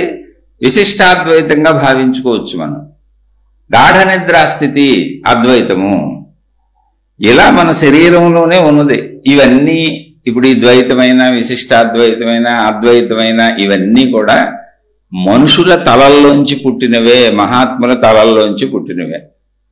మళ్ళీ ఇవే కాదు, బోర్డు పుట్టినవి ఇక్కడ అనేక మంది, అనేకం. ఇందులోంచి మళ్ళీ చీలిపోయి దీనికి దగ్గరగా ఉండేటువంటి వాటికి కొన్ని కొన్ని కలుపుకుంటూ అనేక మంది అనేకం సృష్టించారు. మళ్ళీ ఏది ఎవరు ఎక్కడ సృష్టించినా మొత్తం అది మనిషి యొక్క తెలివిలోంచి, ప్రజ్ఞలోంచి, బుద్ధిలోంచి, అవగాహనా శక్తిలోంచి వచ్చింది. మొత్తంగా సత్యం ఏంటి అంటే, నువ్వు ద్వైతంతో వెళ్తావా, విశిష్టాద్వైతంతో వెళ్తావా, అద్వైతంతో వెళ్తావా, మొత్తానికి నిన్ను మించిన శక్తి ఒకటి ఉన్నది. ఏంటి? నువ్వు శరీరం అని అనుకున్నప్పుడు. కాదు అనుకున్నప్పుడు నువ్వు ద్వైత భావంతో కలుస్తావా, విశిష్టాద్వైత భావంతో కలుస్తావా, దేవుడని ఆకార భావంతో కలుస్తావా, ఆత్మని నిరాకార భావంతో కలుస్తావా, ఎలా అయినా కలువు. ఇప్పుడు ద్వైత భావంలో ఉన్నాడు అనుకోండి, నేను నా భగవంతుల్లో కలిసిపోతున్నాను అనుకుంటాడు, అంతే. ఆకార దేవుళ్ళలో కలిసిపోయాను అనుకుంటాడు. అందుకే మనకు చూడండి, సినిమాల్లో భక్తుల్లోంచి జ్యోతి వెళ్ళిపోయి ఆ భగవంతుల్లో లీనం అయిపోద్ది. సినిమాల్లో చూపిస్తారు, భక్తుల్లోంచి ఆయన హృదయంలోంచి జ్యోతి వెళ్ళిపోయింది, అంటే ప్రాణజ్యోతి వెళ్ళిపోయి భగవంతుల్లో కలిసిపోయింది. అలా భావం చెందుతాడు, అంతే. విశిష్టాద్వైతంలోనూ అంతే, నేను నా భగవంతుడితో ఉంటాను, భగవంతుడిలో ఉండిపోతాను అనుకుంటాడు. అది అనంత ఆత్మశక్తిలో నేను కలిసిపోయాను, నేను అనంత ఆత్మశక్తి స్వరూపుడిని అనుకుంటాడు. అన్నీ ఒకటే, మొత్తానికి నువ్వు ఉండవు. దేహభావన ఉండదు, దేహం నశింపు ఎందులైనా కరెక్టే.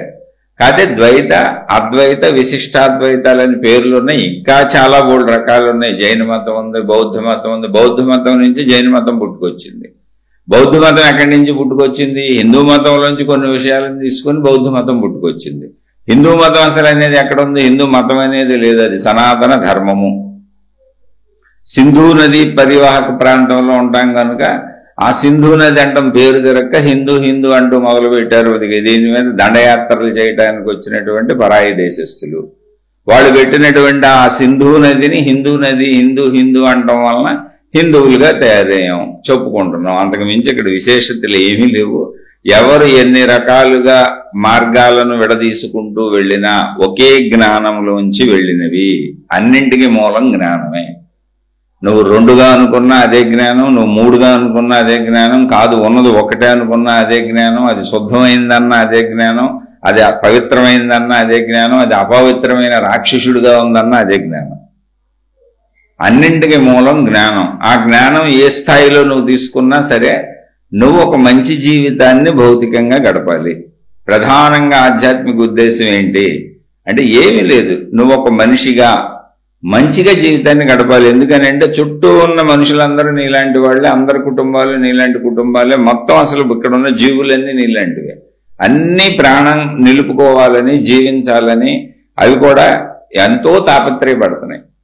మరణం వచ్చే వరకు, మరణం తీసుకెళ్లిపోయే వరకు ప్రతి జీవి, ప్రతి మనిషి నేను ఎలా బతకాలని ఎంత తాపత్రయపడతానో, నేను ఎంత సుఖపడాలనుకుంటానో, నేను ఎంత హాయిగా ఉండాలనుకుంటానో, నేను ఎంత ఆనందంగా ఉండాలనుకుంటానో అందరూ అలాగే అనుకుంటారు. కనుక నువ్వు దైవ మార్గంలో, భక్తి మార్గంలో, ఆధ్యాత్మిక మార్గంలో వెళుతున్నాను అంటే నువ్వు ఖచ్చితంగా జంతు ప్రవర్తన ఉండకూడదు. జంతు ప్రవర్తన అంటే చెడు. ఇతరులను బాధ పెట్టినా జంతువుకు తెలియదు ఆ విషయం. జంతువు తన వరకు మాత్రమే ఆలోచించుకుంటది, ఎదుట వాళ్ళ గురించి ఆలోచించే శక్తి జంతువుకు లేదు. అందుకే పులి ఒక సాధు జంతువుని వేటాడి తింటది. అది దానికి పెట్టబడిన, సృష్టిలో పెట్టబడిన జీవన విధానమే అంత, అది మాంసాహారమే తిని బతకాలి. కానీ మనిషిగా మనకు అలా కాదు. మన గురించి ఆలోచించగలం, ఎదుటి గురించి ఆలోచించగలం, అసలు మనను మనమే గమనించుకోగలిగినంత గొప్ప నేర్పు మన దగ్గర, ప్రజ్ఞ ఉన్నాయి మన లోపల. మిగిలిన ఏ జీవరాశి తనను తాను అంతర్గతంగా పరిశీలించుకోలేదు. ఇప్పుడు ఒక కుక్క లాంటి జంతువు అద్దంలో చూసుకొని, అద్దంలో ఇంకో కుక్క ఉందనుకొని ఆ కుక్కను చూసి మరుగుతూ ఉంటుంది. అది తన ప్రతిబింబం అని దానికి తెలియదు. ఆ గ్రహణ శక్తి వాటికి పెట్టబడలేదు. మనిషికి అద్భుతమైన గ్రహణ శక్తి పెట్టబడింది ఏంటి అంటే అసలు అద్దంలో చూసుకుంటే ప్రతిబింబం అని మామూలుగానే తెలుసు, కాదు తనను తాను అంతర్గతంగా కూడా పరిశీలించుకోగలడు. కనుక ఇక్కడ ద్వైతము, విశిష్టాద్వైతము, అద్వైతము అనేవి పేర్లకే తప్ప అన్నింటిలో ఉన్నది జ్ఞానము. జ్ఞానము ముఖ్యము. నువ్వు జ్ఞానవంతంగా జీవించాలి. దేవుడు కానీ, మతం కానీ, గురువు కానీ, పద్ధతి కానీ, విధానం కానీ, సాధన కానీ సంస్కారం నేర్పటానికి. లేకపోతే అటు వలన ఉపయోగాలు లేవు, అసలు అవి ఉన్నా అనవసరం. ఏంటి ఆ సంస్కారం? అందరిని అలాంటి మనుషులే. నేను 100 ఏళ్ళు బతుకుతాను ఇక్కడ, ఈ 100 ఏళ్ళు నేను ఎవరిని నొప్పించకుండా, నేను బాధపడకుండా నా జీవితాన్ని గడుపుకోవాలి. అదే సింపుల్గా తెలుసుకోండి. దానికోసం అనేక బోధలు చెప్పండి. మీరు అద్వైతం అయిపోయినా, మీరు ద్వైతం అయిపోయినా, విశిష్టాద్వైతం అయిపోయినా, మీరు ద్వైతానికి సంబంధించినటువంటి మీ దేవుడితో కలిసిపోయినా, విశిష్టాద్వైతానికి సంబంధించి మీ దేవుడి లోకంలోకి వెళ్ళిపోయి దేవుడి పక్కనే కూర్చున్నా, మీరు అద్వైతంలోకి వెళ్ళిపోయి అనంత ఆత్మశక్తిలో కలిసిపోయి జీవన్ముక్తులైపోయినా, మీరు శరీరంతో ఉన్నన్నాళ్ళు ఈ ప్రపంచంలో ఎవరిని బాధ పెట్టకుండా బతకటము అనేది ప్రధానాంశము భక్తిలో, ఆధ్యాత్మికతలో. తర్వాత ప్రధానాంశం ఏంటి అంటే మీరు సాధన చేసుకుంటారో చేసుకోరో మీ ఇష్టం. అది ద్వైతంలో భగవంతుడు అని చెప్పబడుతుంది, విశిష్టాద్వైతంలో కూడా భగవంతుడిని చూపించబడుతుంది. భగవంతుడు రూప భగవంతుడు ఉంటాడు, ఆ భగవంతుడిలో మీరు లీనమవుతారు. వాళ్ళు ఎలా చెబితే అలా లీనమవుతారు. లీనం అవడం అంటే కలిసిపోవచ్చు, లేదా భగవంతుడి పక్కన ఆయన లోకంలో ఉండొచ్చు. అది నమ్మిక కాదు. శంకరాచార్యుల వారు లాంటి మహాత్ములు చెప్పారు. అంతకు ముందు నుంచి ఆత్మజ్ఞాన గ్రంథాల్లోనూ ఉన్నాయి. ఏంటి అంటే అద్వైతం అసలు ఉన్నదంతా ఒకటే, ఆ శక్తిలో కలిసిపోతాం. అసలు ఈ సృష్టి లేదు, ఈ ప్రపంచం లేదు, ఈ మనుషులు లేరు, ఈ చెట్లు లేవు, ఈ పొట్టలు లేవు, ఈ గొట్టలు లేవు. ఇదంతా స్వప్నతుల్యము. ఇప్పుడు కాదు. చాలా మంది స్వప్నతుల్యం అంటున్నారు కదండి, ఇప్పుడు అనుకుంటున్నారు. ఇప్పుడు స్వప్నతుల్యం అనుకుంటే ఎలా కుదురుతుంది? కాదు. జీవన్ముక్త స్థితిని పొంది నేను శరీరం కాదని, అనంత ఆత్మశక్తిని ఒకవేళ మీరు తెలుసుకుంటే అప్పుడు స్వప్నతుల్యము. అది మీ ఇష్టం. మీకు ఏది నచ్చితే అది తెలుసుకోండి. అందరి బ్రెయిన్ ఒకేలా తీసుకోవు. కొందరికి ఆకార దేవుడు ఇష్టంగా ఉంటాడు, అలాగే తీసుకోండి, ద్వైతంలో వెళ్ళండి. కొందరికి అటు ఇటు కాకుండా విశిష్టాద్వైతం వచ్చుద్ది, అది మీ భావన, తీసుకోండి. లేదు కొందరికి అద్వైతం చాలా బాగుంటుంది, అసలు ఏం సున్నా మిగలదో శేషం మిగలదో, హాయిగా లీనమైపోయామంటే అది లేదు నేను లేను, అసలు ఏ భావన లేదన్న స్థితి బాగుంది అనిపిస్తుంది. గాఢ నిద్ర స్థితి అయితే అదే. అందుకని మీకు ఏది నచ్చితే దాన్ని తీసుకొని ఆ మార్గంలోకి వెళ్ళిపోండి, హాయిగా బతకండి, సంతోషంగా ఉండండి, సుఖంగా ఉండండి.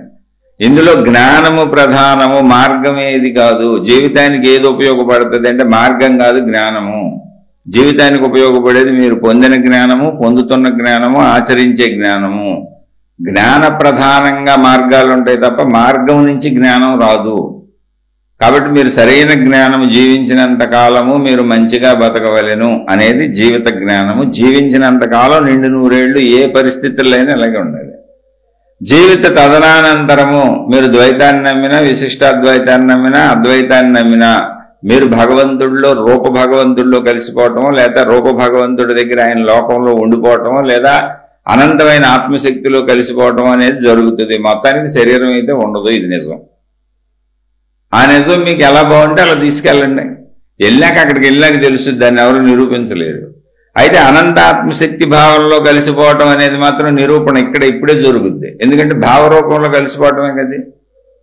అద్వైత భావనలో ఉన్నటువంటి అద్భుతం ఏంటంటే కొత్తగా ఏదో జరిగేది, ఎప్పుడో శరీరం తర్వాత జరిగేది ఏమి ఉండదు. మహిమలుండో, మాయలుండో, అసలు గారడీలుండో, మంత్రాలుండో, తంత్రాలుండో, దేవుళ్ళుండో, రూపాలుండో, ఏమి ఉండవు. నువ్వు భావరూపంలో అనంత ఆత్మశక్తిలో కలిసిపోయావు. ఎలా కలిసిపోయావు అంటే ఇప్పుడు నా భార్యని భావరూపంలో, నా భర్తని భావరూపంలో, నా పిల్లలని భావరూపంలో, నా ఆస్తులని భావరూపంలో, నాకు సంబంధించిన విషయాలని భావరూపంలో, నా శరీరం అని భావరూపంలో, నా ఇంద్రియాలని భావరూపంలో, నా కోరికలని భావరూపంలో అని అనుకుంటూ ఆ కోరికలు తీర్చుకోవాలని, నా వాళ్ళందరూ బాగుండాలని వాళ్ళతో కలిసిపోయి మమేకమైపోయి వాళ్ళకి సుఖాలు వస్తే నువ్వు సుఖపడుతూ, వాళ్ళకి దుఃఖాలు వస్తే నువ్వు దుఃఖపడుతూ, నా వాళ్ళు అనుకుంటూ వాళ్ళ కోసం సుఖ దుఃఖాలకు లోనైపోతున్నాం. ఇదంతా భావరూపం కాదు. ఇప్పుడు మనం బతికేదంతా భావరూపమే. ఈ భావాన్ని చిన్న చిన్న ముక్కలుగా అనుభవిస్తున్నాం మనం ఏది ఇప్పుడున్న జీవితంలో. ఇదే భావాన్ని అనంత తత్వంలో లీనం చేసేసి ముక్కగా కాకుండా అనంతంగా కలిపేశారు. అదే అనంత ఆత్మశక్తి, అది భావరూపం. అలా కలిసిపోయావనుకో తర్వాత లేదు, ఇప్పుడు లేదు, నువ్వు ఇప్పుడే జీవన్ముక్తుడు అని చెప్పారు. నీకేది సౌలభ్యంగా ఉంటే ఇచ్చే, ఇది కరెక్ట్ ఇది తప్పు అనేది ఏమీ లేదు. అన్ని జ్ఞాన రూపాలు, అన్ని జ్ఞానమే. భావం జ్ఞాన రూపం. అంతా ఆధ్యాత్మికత, భక్తి, దేవుడు, దేవుడికి సంబంధించిన విషయాలన్నీ మానసికంగా భావలోకంలో జరిగాయే తప్ప శరీరపరంగా జరిగేది, పదార్థపరంగా జరిగేది ఏదీ ఉండదు. శరీరం నిజం, 100 సంవత్సరాలు నిజం. నువ్వు దాన్ని సంరక్షించుకోవాలి. ఆ 100 సంవత్సరాలు సంరక్షించుకోవడం కోసం నీకు అవసరమైనవి నువ్వు సంపాదించుకోవాలి, నీ కుటుంబాన్ని ఏర్పరచుకోవాలి, నీ శారీరక మానసిక కోరికలన్నీ తీర్చుకోవాలి. ఇవన్నీ ధర్మంగా తీర్చుకోవాలి. ఎవరిని బాధ పెట్టకూడదు. వీలైతే ఇతరులకు సహాయం చేయాలి, ఇంకా వీలైతే ఇతరులకు మంచి చేయాలి, ఇంకా వీలైతే త్యాగం చేయాలి. ఇవన్నీ నీకు ఆధ్యాత్మికత చెప్పుద్ది, నేర్పుద్ది. అవి నువ్వు నేర్చుకుంటావా నేర్చుకోవా నీ ఇష్టం. కాబట్టి ఏ మార్గము గొప్పది, ఏ మార్గము జీవితానికి ఉపయోగపడుతుంది కాదు. జీవితానికి ఉపయోగపడేది జ్ఞానము మాత్రమే, మార్గం కాదు. మార్గాలన్నీ జ్ఞానాన్ని ఆధారం చేసుకొని బతుకుతూ ఉంటాయి. అంతే తప్ప మార్గాలు అవి నీకు విధానాలు కాదు. నీకు నచ్చిందంటే ప్రధానం జ్ఞానం. ఇక్కడ మార్గ ప్రధానం కాదు, జ్ఞాన ప్రధానం జీవితం. ఆలోచించి చూడండి. మళ్ళీ మీకు ఏమైనా సందేహం ఉందనిపిస్తే తప్పకుండా అడిగే ప్రయత్నం చేయండి. తప్పకుండా మళ్ళీ మీరు అడిగిన దాన్ని బట్టి ఒక ప్రశ్నని స్పష్టంగా అడగండి. వీలైనంత వరకు తెలుగులో టైప్ చేయటం నేర్చుకోండి. తెలుగులో టైప్ చేయటం పెద్ద విశేషమేమీ కాదు. మీ సెల్లోనే తెలుగు డౌన్లోడ్ చేసుకుంటే మీరు ఇంగ్లీష్లో కొట్టే అక్షరాలు తెలుగులోకి టైప్ అవుతూ ఉంటాయి. ఇంగ్లీష్లో కొట్టడం వలన చాలా మంది ఇంగ్లీష్లో తప్పులు కొట్టు పెడుతున్నారు. అవి నాకు అసలు సరిగ్గా అర్థం కావట్లేదు, ఇబ్బంది పడుతున్నాను. అవి చదవడానికి కూడా ఇబ్బంది పడుతున్నాను. అందుకని తెలుగు కొంచెం డౌన్లోడ్ చేసుకొని తెలుగు కొడతాం నేర్చుకోండి. లేదా మీ ఇళ్లలో ఎవరన్నా ఉంటే పిల్లలు వాళ్ళని అడిగి తెలుసుకోండి. ఇక తెలియని వాళ్ళు తప్పనిసరిగా ఇంగ్లీష్లోనే కొడతారు. కాబట్టి మీకు చెప్పగలిగింది లేదు, కొట్టండి, ప్రాబ్లం లేదు. కానీ అవకాశం ఉన్న వాళ్ళు తెలుగులో కొడితే కొంచెం నన్ను సుఖపెట్టిన వాళ్ళు అవుతారు. నాకు విషయం అర్థమైతే మీ ప్రశ్నకి సమాధానం చెప్పగలుగుతాను. మీకు ఏదైనా మీ కామెంట్కి ఒక సమాధానం చెప్పగలుగుతాను. అర్థం కాని దానికి నేనేం చెప్పగలుగుతాను. అందుకని చాలా ప్రశ్నలు వదిలేస్తున్నాను, సమాధానం చెప్పలేక వదిలేస్తాను. ఎందుకంటే వాళ్ళు అక్షరాలు తప్పులు కొడుతున్నాడు, ఆ పదం నాకు సరిగ్గా అర్థం అవట్లా. అందుకని ట్రై చేయండి. కుదరకపోతే మామూలుగా మీ ఇష్ట ప్రకారం ఇంగ్లీష్లోనే టైప్ చేయండి. ఇప్పుడు ఈ విషయాన్ని అర్థం చేసుకోండి. నేను చెప్పింది నా సొంత విశ్లేషణ మాత్రమే. మతమైనా, మార్గమైనా, దేవుడైనా, గురువైనా, పద్ధతి అయినా, ఏ విధానమైనా జ్ఞాన ప్రధాన విషయం తప్ప మార్గ ప్రధాన విషయం కాదు, మత ప్రధాన విషయం కాదు, దైవ ప్రధాన విషయం కాదు, గురు ప్రధాన విషయం కాదు. మనిషికి కావలసింది జ్ఞానము. జ్ఞాన ప్రధానమైనప్పుడు ఎందులో నుంచి నీకు ఏ జ్ఞానం అందినా నీ బుద్ధిని బట్టి, నీ ఆలోచనని బట్టి, నీకు అర్థమయ్యే విధానాన్ని బట్టి నీ మనసు దేన్ని స్వీకరిస్తుందో దాన్ని పట్టుకొని వెళ్ళటం తప్ప అంతకంటే చేయగలిగింది ఏమీ లేదు. కొందరికి ద్వైతం నచ్చుద్ది, కొందరికి విశిష్టాద్వైతం నచ్చుద్ది, కొందరికి అద్వైతం నచ్చుద్ది, కొందరికి బౌద్ధం నచ్చుద్ది, కొందరికి జైనం నచ్చుద్ది. అలా వేల మతాలు ఉన్నాయి కాబట్టి, అందరికీ నచ్చుతున్నాయి కాబట్టి వేల మతాలను వేల మంది అనుసరిస్తూ వెళుతున్నారు. ఇందులో నిర్ధారించి ఎవరము చెప్పలేము ఇది కరెక్ట్ అని. ఎందుకంటే అన్ని కరెక్ట్ కాబట్టి అందులో బోల్డ్ మంది వెళ్తున్నారు, వాళ్ళు కరెక్ట్ అని నమ్మారు. ఎందుకు అసలు ఇవన్నీ అంటే జ్ఞాన ప్రధానం. జ్ఞానం ఏంటంటే బతుకున్న వాళ్ళు మంచిగా బతకడం. బతుకుని దాటైపోకండి, శరీరాన్ని దాటైపోకండి. శరీరం దాటి ఏమీ లేదు. శరీరం 100 సంవత్సరాల పక్క పచ్చి నిజం. మనం ఇక్కడ ఉంటామనేది నిజం. ఇంకా చెప్పాలంటే అసలు ఆధ్యాత్మికత ఊహ, దేవుడు ఊహ. దేవుడు, మతము, గురువు, జ్ఞానము ఇదంతా ఊహాత్మకమైంది, వాస్తవంగా కనపడదు. అది మీరు అనంత ఆత్మజ్ఞానమైనా సరే అది ఊహాత్మకమైంది, భావాత్మకమైంది, జ్ఞాన స్వరూపం అంతే. కానీ వాస్తవం శరీరం ఎక్కడ ఉంది, పదార్థం ఎక్కడ ఉంది, దీనికి ఆహారం ఇవ్వాలి, దీని కోరికలు తీర్చాలి. ఈ రోజు మనం బతకాలి, కాలకృత్యాలు తీర్చుకోవాలి. అసలు కాలకృత్యాలు తీర్చుకోవడం సరిగ్గా జరగకపోయినా సరే మనం రోగగ్రస్తులమై నానా బాధలు పడిపోతాం. వృద్ధాప్యం వస్తుంది. వృద్ధాప్యంలో వృద్ధులను చూడండి, జీవితం ఎంత వాస్తవమో మీకు అర్థమవుతుంది. మనం చెప్పుకునే అన్ని పై ఊహాత్మక విషయాలు. అందుకని వాస్తవ జీవితాన్ని ముందు పాడు చేసుకోబాకండి. వాస్తవ జీవితంలో కుటుంబ జీవితం ముఖ్యం, నీ శారీరక ఆరోగ్యం ముఖ్యం, నీ మానసిక ఆరోగ్యం ముఖ్యం. నీ కుటుంబంలో సభ్యులందరూ కూడా మానసికంగా, శారీరకంగా చక్కగా ఉండటం ముఖ్యం. మీ కుటుంబ సభ్యులందరూ ఒకరికొకరు సహకరించుకుంటూ కుటుంబాన్ని ఆనందంగా ఉంచుకోవటం ముఖ్యం. మీ కుటుంబం అందరూ ఆనందంగా బతకడానికి అవసరమైన ధన సంపాదన అశ్రద్ధ చేయకుండా ధన సంపాదన సంపాదించుకోవడం ముఖ్యం. ధనం లేకపోతే అసలు ఇక్కడ నువ్వు బతకటమే కుదరదు. ఎన్ని కబుర్లు చెప్పినా, ఇన్ని కబుర్లు చెప్పే మహాత్ములు కూడా, ఇన్ని కబుర్లు చెప్పే గురువులు అనేవాళ్ళు కూడా, ఇన్ని కబుర్లు చెప్పే మతాలు, మార్గాలు, దేవుళ్ళు, ప్రార్థనాలయాలు అన్నిటికీ కూడా సామాన్యుడు డబ్బులు కావాలి, డబ్బులు ఇవ్వాల్సిందే, లేకపోతే నడవో. నేను దేన్ని తక్కువ చేయట్లా, వాస్తవ సత్యం ఇది. కాబట్టి మీ కుటుంబానికి అవసరమైన ధన సంపాదన అశ్రద్ధ చేసుకోబాకండి. ఇవన్నీ చూసుకొని జాగ్రత్తగా పెట్టుకొని కొంత సమయాన్ని కేటాయించండి జ్ఞానం కోసం. ఆ జ్ఞానం మీకు ఎలా నచ్చితే అలా తీసుకోండి, ఏ మార్గంలో నచ్చితే అలా తీసుకోండి, ఏ గురువు దగ్గర నచ్చితే అలా తీసుకోండి, ఏ దైవం దగ్గర నచ్చితే అలా తీసుకోండి. కానీ ఆ జ్ఞానం ఎలా ఉండాలి? మీలో ఉన్న చెడును పోగొట్టాలి, మీ అంతర్గతంలో ఉన్న మిమ్మల్ని మీకు చూపించాలి, మీలో చెడంతా చూపించాలి, చెడును పోగొట్టాలి, మంచిని పెంచాలి, మంచితో పాటు మీలో జ్ఞానాభివృద్ధి జరగాలి, ఇది భావం విశాలమవుతూ ఉండాలి, మీ మనసు విశాలమవుతూ ఉండాలి, మీలో తప్పులన్నీ నశించిపోవాలి. మంచి పెరిగిపోవాలి. అప్పుడు మీరు వెళ్తున్న మార్గం కరెక్ట్. అంతే తప్ప నా సంపదలు పెరగాలి, నాకు అన్ని సమకూరిపోవాలి, నా కోరికలు తీరిపోవాలి, నాకు అన్ని జరిగిపోవాలంటే అది ఎప్పటికీ ప్రపంచంలో జరగదు. తాత్కాలికంగా ఏదో ఒకటి రెండు జరిగితే అవి అందరికీ జరుగుతాయి. ప్రపంచంలో నువ్వు పూజించినా పూజించకపోయినా జరుగుతాయి, నువ్వు కోరుకున్నా కోరుకోకపోయినా జరుగుతాయి. ప్రపంచంలో అందరూ బతుకుతున్నారంటే ఏదో ఒకటి జరుగుతుంది, వాళ్ళకి జరుగుతుందనే కదా అర్థం. కాదు, జ్ఞాన ప్రధానము. నీకు జ్ఞానం నేర్పాలి, నీలో చెడు పోగొట్టాలి, నువ్వు నీకు అర్థం అవ్వాలి. అలా నేను నడిపించే ఏ మార్గంలో అయినా నువ్వు సాగవచ్చు. జీవితానికి ఏది ముఖ్యము అంటే జీవితానికి జ్ఞానము ముఖ్యము. ఏ మతం ముఖ్యము, ఏ మార్గం ముఖ్యము, ఏ విధానం ముఖ్యము, ఏ దేవుడు ముఖ్యము కాదు. జీవితానికి జ్ఞానము ముఖ్యము. అది కూడా నీకు అర్థం అవటం ముఖ్యము. ఆ జ్ఞానం నీకు అర్థమై నిన్ను మార్చేదై ఉండాలి. ఆలోచించి చూడండి, ఆధ్యాత్మికత అంటేనే జ్ఞానము, భక్తి అంటేనే జ్ఞానము. అది కేవలము భాష రూపము, ఊహాత్మకము, భావరూపము. అది పదార్థము కాదు. పదార్థమైన ఈ శరీరం ఉన్నంత వరకు దాన్ని సాధన చేయడం కుదురుతుంది, తర్వాత సాధన చేయడం కూడా కుదరదు. కాబట్టి ఈ శరీరం ఉండగానే శరీరాన్ని సంరక్షించుకొని జాగ్రత్తగా ఉంచుకొని శరీరాన్ని నిలుపుకొని 100 సంవత్సరాల శరీర ఆయువు భగవంతుడు ఇచ్చిన దాన్ని జాగ్రత్తగా కాపాడుకుంటూ శరీరానికి అవసరమైన అన్ని సమకూర్చుకుంటూ కుటుంబానికి అవసరమైన అన్ని సమకూర్చుకుంటూ ధన సంపాదనలు ముందు జాగ్రత్తగా పెట్టుకోండి. చాలా మంది దేవుడు ఏదో మతాలు, మార్గాలు, విధానాలు, గురువులు అనేటువంటి విధానంలో ధన సంపాదనలు పాడు చేసుకుని జీవితాలు పాడు చేసుకున్న వాళ్ళు చాలా మంది తెలుసు నాకు. అందుకని మళ్ళీ చెబుతున్నా, నీకు ఎవరో డబ్బులు ఎవరో నీ దగ్గర డబ్బులు తీసుకుంటారు నీకు 4 ఉపన్యాసాలు చెప్పి. అయితే నువ్వు ₹10 ఇస్తావా, రూపాయి ఇస్తావా, 1000 ఇస్తావా, 1,00,000 ఇస్తావా, 1,00,000 ఇస్తావా, అది నీ తాహతో. కానీ ఖచ్చితంగా నువ్వే ఇవ్వాలి, నీకు ఇచ్చేవాళ్ళు ఎవరో ఉండరు. అది ఎప్పుడు గుర్తుపెట్టుకొని మీరు కష్టపడిందే మీకు వస్తుంది. అందుకని మిమ్మల్ని మీరు జాగ్రత్తగా గమనించుకోండి. జ్ఞానము ముఖ్యము, జ్ఞానము ముఖ్యము, జ్ఞానము ముఖ్యము.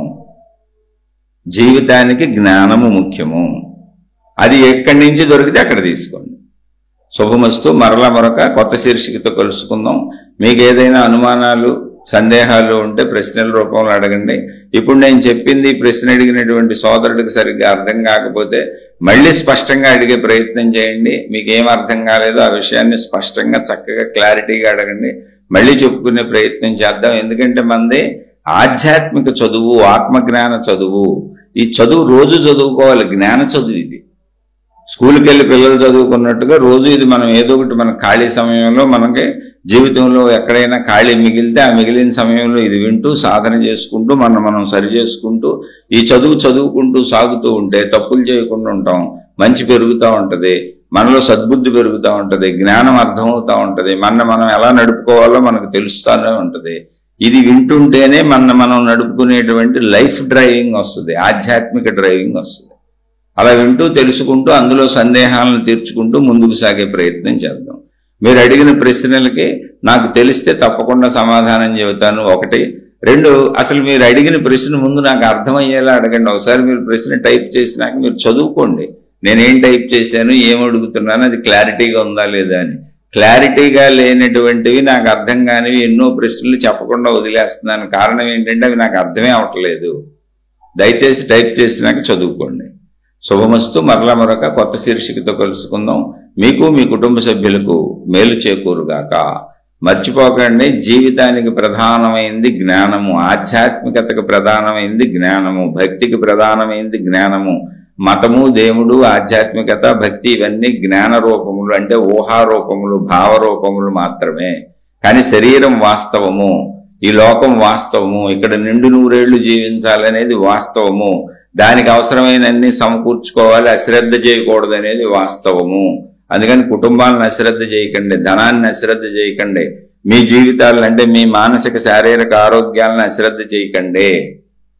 ఎందుకు ఇలా చెబుతున్నానంటే అలా అశ్రద్ధ చేసి భగవంతుడు నాకేదో చేసేస్తాడు, మతాలు నాకేదో చేసేస్తే, మా గురువులు నాకేదో చేసేస్తారు, నాకేదో జరిగిపోద్దని అభూత కల్పనలో జీవితాలు పాడు చేసుకున్న అనేక మంది నాకు తెలుసు. అందుకని చెబుతున్నాను, మీరు మీ జీవితాలను చక్కగా పెట్టుకొని మిగిలిన సమయంలో సాధన చేసుకోవాలి. జీవితం ముందు ప్రాధాన్యము.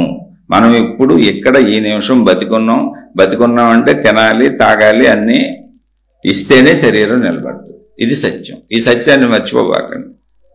చక్కగా జీవించండి. వీటికి అన్నింటికి మీకు ఏది చేసినా అన్ని మంచిగానే చేయాలి, మీరు చెడుగా చేసుకోకూడదు. మీరు ఏది పొందాలనుకున్నా ధర్మంగా మంచిగానే జీవించాలి, చెడుగా సంపాదించకూడదు, అధర్మంగా సంపాదించకూడదు. దానివల్ల వచ్చే ఇబ్బందులు మళ్ళీ మీరు భరించాల్సి వస్తుంది. అందుకని ధర్మంగా మంచిగా మిమ్మల్ని మీరు హాయిగా కాపాడుకోండి, కాపాడుకుంటూ ఆధ్యాత్మికతలో ముందుకు సాగండి. ఏం లేదు, ఈ జ్ఞాన చదువుకుందాం, ఈ ఆధ్యాత్మిక చదువుకుందాం.